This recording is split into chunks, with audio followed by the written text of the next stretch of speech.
ሰላም ናችሁ? እንዴት ናችሁ? ዛሬ የምንሰራው ቁርስ ነው፣ የረዲን ፌቨራይት ቁርስ።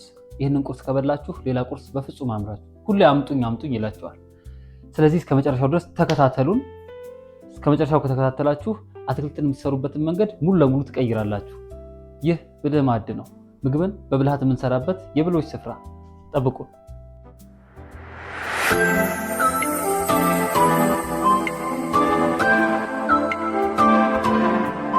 እንግዲህ ይህንን ቁርስ ለመስራት የሚያስፈልገን ጥቅል ጎመን ያስፈልገናል፣ ዝኩኒ ያስፈልገናል፣ ቲማቲም፣ ካሮት ያስፈልገናል፣ ነጭ ሽንኩርት ያስፈልገናል። ቃሪያ ለጣዕሙ እጅግ በጣም አስፈላጊ ነው። ሮዝመሪ ነው ከተገኘ እርጥቡን፣ ካልተገኘ ደግሞ ደረቁን እናደርገው፣ ችግር የለውም፣ ደረቁ የተፈጨውን።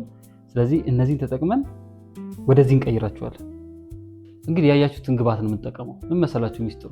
አትክልት ስንሰራ ስንከትፈው አከታተፋችን፣ አበሳሰላችን በጣም እናበስለዋለን። ውሃውን እንዲተፋ እናደርገዋለን። ታይሚንጉን መጠበቅ እንጂ የተለየ ግብአት አንጠቀም። ሁላችን የምናውቃቸው በቀላሉ ከችርቻሮ የምናገኛቸው ግብአቶች ናቸው። ግን በጣም ሃይ ክላስ አድርገን ቆንጆ አድርገን መስራት እንችላለን። ደግሞ ከአሰራራችን ጉድለት የተነሳ ዝም ብሎ የማይረባ የማይጣፍጥ ምግብ ልንሰራ እንችላለን።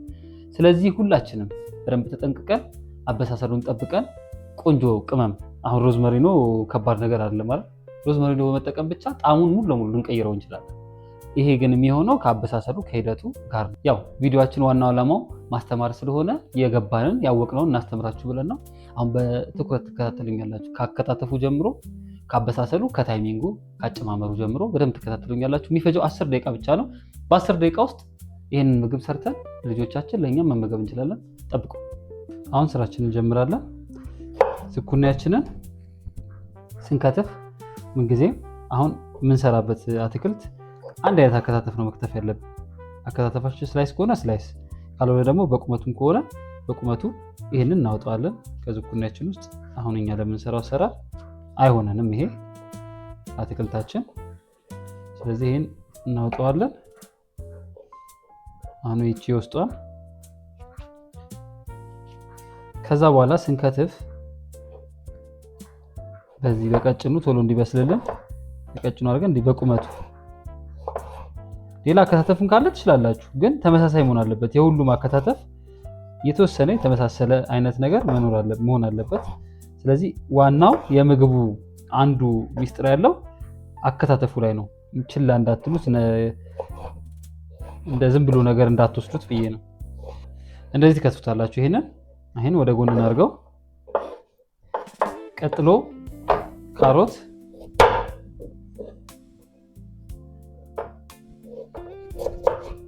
ካሮቱንም እንደዚሁ የውስጡን ይሄን እናወጣዋለን። እንጨቱን ካሮቱንም ልክ እንደዚሁ እንደዝኩኒው በዚህ መሰረት እንዲበስልላችሁ ቀጠን አድርጋችሁ ስላይስ ነገር አድርጋችሁ እንደዚህ። ቀጥሎ ጥቅል ጎመን ነው። ጥቅል ጎመን ብዙ ጊዜ ሲሰራች አይታችሁት ከሆነ በጣም ውሃ ዝል አድርጎ ታገኙታላችሁ አይደል? እዩት። አሁን ይሄን በዚህ መልክ እንደዚህ ከከተፍ ነው ወፋፍራም ነገር ነው የሚወጣው። ልክ እንደዚህ አይነት ነገር ይሆናል። ስለዚህ ተመሳሳይ እንዲሆን በጎን እንደዚህ ሽሪሚሪ ነገር እንደዚህ ይላችሁ ከካሮቶቹ ጋር ተመሳሳይ አከታተፍ ነው መከተፍ ያለበት። እንደዚህ ይላችሁ እንትን ነው የሚመስለው፣ ፀጉር ነው የሚመስለው። ይሄ ሲበስልን በጣም በአጭር ጊዜ በአጭር ደቂቃ ይበስላል። አሁን በፊት የሚከተፈው አከታተፍ እንደዚህ አይነት ነገር ነው እንደዚህ። አሁን ይሄ ለመብሰልም ለጣዕምም ለብዙ ነገር ነው። በነገራችን ላይ ቀላል ይመስላችኋል፣ ግን በጣም ኢፌክት አለው አትክልቱ ላይ። አያችሁ፣ ይሄ እንደዚህ ነው መከተፍ ያለበት። ይሄ ለመብሰልም ለፍጥነትም ለጣዕምም ለሁሉ ነገር ተመሳሳይ ነው። ይሄን ወደ ጎን እናድርገው። ቀጥሎ ቲማቲም ነው። ቲማቲም ይሄንን ለፍርፍር ስለምንጠቀመው ለፍርፍር ስልስ፣ ለፓስታ ስልስ ስለምንጠቀመው ይሄን ፓርት እናስቀምጠዋለን። ይሄን በረዶ ቤት አስቀምጦ በሚያስፈልግ ሰዓት ለስልስ መጠቀም ይቻላል። ቲማቲማችንንም በዛ መልክ ልክ እንደዚሁ እንድንከትፋቸዋለን። ይሄው ቲማቲሙ እንደዚሁ መሆን አለበት። ይሄንንም ወደ ጎን እናድርገው። አሁን ቃሪያ ነው።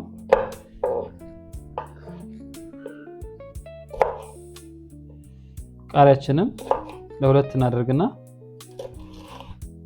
ተመሳሳይ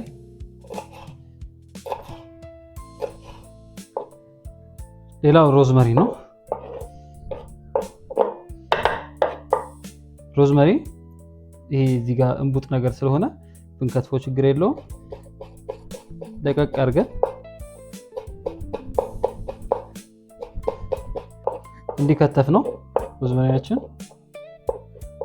ከዛ ሽንኩርታችን የቀረ ሽንኩርታችን የተፈጨ አንጠቀምም፣ ምክንያቱም ግን ይደብናል እንትኑ ላይ። ስለዚህ ሽንኩርቱ ፍሬሽ ይሆናል። ይሄ ለማውጣት እንዲመችን ነው።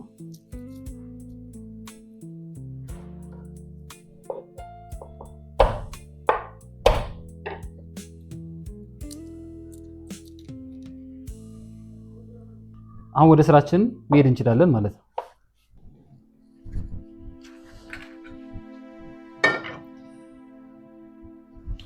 መጥበሻችን ላይ ዘይት እንጨምራለን።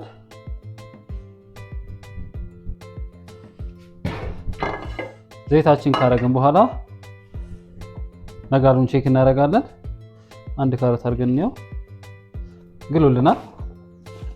አሁን ካሮታችንን እንጨምራለን። እንግዲህ መጀመሪያ ካሮት ነው የምንጨምረው። ቶሎ የመብሰል እንትኑ ካሮት አናሳ ስለሆነ መጀመሪያ ካሮት ትንሽ ጊዜ ይፈልጋል ለመብሰል።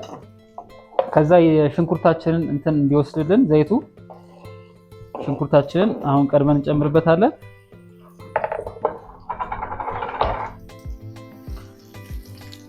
አብሮ ከዘይቱ ጋር ይዋሃድልናል፣ ጣዕሙንም በደንብ ይወስድልናል። ከዚህ በኋላ ሂደቱ ከ7 ደቂቃ በላይ መፍጀት የለበትም። በቃ በአጠቃላይ አብስሎ ለማውጣት ማክሲመም 7 ደቂቃ ቢሆን ነው። ከዛ በላይ መቆየት የለበትም። አሁን ካሮታችን ትንሽ በሰል እያለ ስለሆነ ዝኩኒያችንን ደግሞ እንጨምራለን። ዝኩኒያችንን እናበስላለን። አሁን ቀድመን ጥቅል ጎመኑን ብናደርግበት አንደኛ ውሃ ይተፋብናል። እንደ ውሃ ባይተፋ እንኳን ቶሎ በጣም ይበስልብንና ይሄ እነዚህ ሲበስሉ ያራል፣ አይሆንም። ስለዚህ እነዚህ መጀመሪያ በሰል የተወሰነ እንዳበሳሰላቸው ሂደታቸውን ጠብቀን እነዚህ መጀመሪያ እናደርጋለን። ይሁት ገና ካሁኑ ውበቱ እየመጣ ነው በጣም። አሁን ዝኩኒያችንም ካሮታችንም ወደ መብሰል ደረጃ እየደረሰ ስለሆነ እንግዲህ አሁን እስካሁን ድረስ እንደ 3-4 ደቂቃ ቢሆን ነው። ጥቅል ጎመናችንን እንጨምራለን።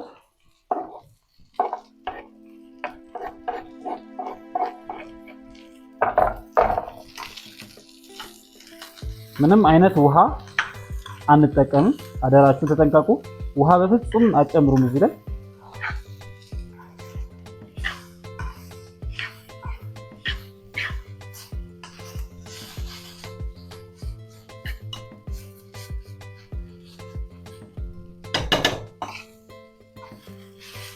ይሄ እንግዲህ አሁን በስሏል። ስለዚህ ቲማቲማችንን መጨረሻ ነው የምንጨምረው። አሁን ቲማቲማችንን እንጨምራለን፣ ቃሪያችንን እንጨምራለን፣ ሮዝመሪናችንን እንጨምራለን። ከዛ እናዋህደዋለን። ቃሪያ ያው ገባ ወጣ ነው ማለት ያለበት ማለት ቲማቲም ቃሪያም አክቹሊ መጨረሻ ላይ ነው የሚጨመረው። ቲማቲምም እንደዚህ መሞት የለበትም ይዘቱን መልቀቅ ስለሌለበት እሱን ከጨመርን በኋላ ምናልባት 30 ሰከንድ እስከ 40 ሰከንድ ድረስ ብቻ ነው የምናበስለው። ከዛ ጨው ጨምረን ማውጣት ይሆናል ማለት ነው። አሁን እዚህ ላይ ጨው እንጨምራለን። ጋዛችንን እናጠፋለን። በቃ አያችሁ ጨረስን ማለት ነው። እንዲሁ ራሳችሁ ገምቱት እንግዲህ ምን ያህል ደቂቃ እንደሚወስድ ራሳችሁ ገምቱት። በዚህ መልክ በዚህ ቆንጆ ሆኖ አልቋል።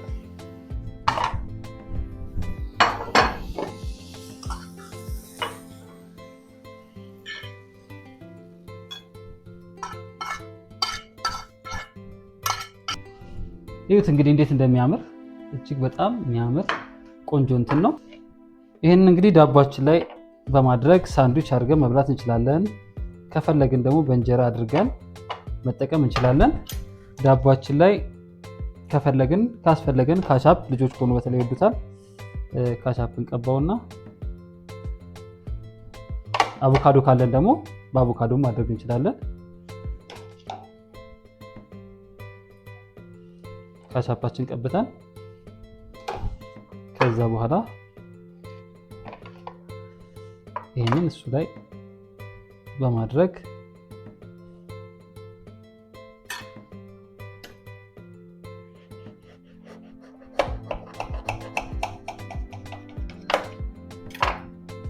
እንዲቆርጠን እንግዲህ ሳንድዊች ማድረግ እንችላለን። እንደምታዩት ነው። እጅግ በጣም የሚያምር ቆንጆ ሳንድዊች ሰርተናል። እሺ እንዴት አያችሁት? በእውነት እኔ በጣም ወድጄው የምበላው ምግብ ነው። በጣም ነው የሚጣፍጠው። በጣም ቆንጆ ምግብ ነው። ቁርስ ላይ ይሄን ከበላችሁ ራሱ ወዲያው እንትናችሁ ይፈጫል። ከፈለጋችሁ ደግሞ እራት በዚህ መልክ ሰርታችሁ መብላት ትችላላችሁ። በእንጀራ መብላት ትችላላችሁ። በሚጥሚጣ አድርጋችሁ እንደፈለጋችሁ መብላት ትችላላችሁ። ግን በጣም የሚጣፍጥ የምወደው አይነት ቁርስ ነው ይሄ። ሞክሩትና ደግሞ አስተያየታችሁን ንገሩኝ። እንደዚህ ሰርተን ቁርሳችንን እንድንበላ ጋብዛችኋለሁ። ዛሬ ጨርሰናል ስራችንን። እናንተ ቻናላችን ከወደዳችሁት እንድንበረታ ከፈለጋችሁ ሰብስክራይብ አድርጉን። ለሌሎች ድረስ ጥሩ ነው፣ ሙያው አሪፍ ነው ካላችሁ ደግሞ ሼር አድርጉት። አስተያየት ካላችሁ፣ ሀሳብ ካላችሁ ይሄ ቢጨመር ይሄ ቢቀነስ ወይ ቆንጆ ነው የምትሉኝ ከሆነ ኮሜንት በማድረግ ለእኔ ገነባኛል። ኮሜንት በማድረግ እንግዲህ ተባበሩን እላችኋለሁ። በሚቀጥለው እስክንገናኝ ድረስ ለዛሬው ጨርሰናል። እኔ ሳሙኤል ነበርኩኝ ከእናንተ ጋር የቆየሁት። አመሰግናለሁ። ደህና ሁኑ።